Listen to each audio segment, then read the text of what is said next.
Good morning. I'm going to show you in a couple of quick steps how I can take an image and jazz it up, make it look sparkly. So here is an image as shot by my phone.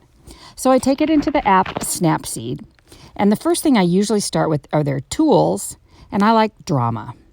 Boom! All of a sudden, a lot of life to it, a lot of sparkle. So I think that looks great. That's the first place that I start. Then I would save that and export it. And then I take it into another favorite app of mine, which is a color story. Now I'm going to make it even better. First of all, I'm going to crop it a little bit to get rid of the edges that aren't doing us any favors. So I'll just go to crop, bring that up, take the top down. Great.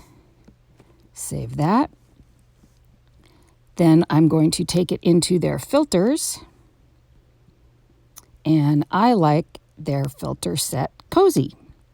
I think it gives it a nice warm touch, a little bit of softness, so I would save that. And what I like is you can add filters on top of filters. So even though I just used Cozy, I would go back to filters, and then I like Picnic. And let's pick Rosemary. So now that adds even a little bit of pinky warmth to it, but I think it's too much. So we can easily dial that back down. I take it just under 50%. Now that looks great.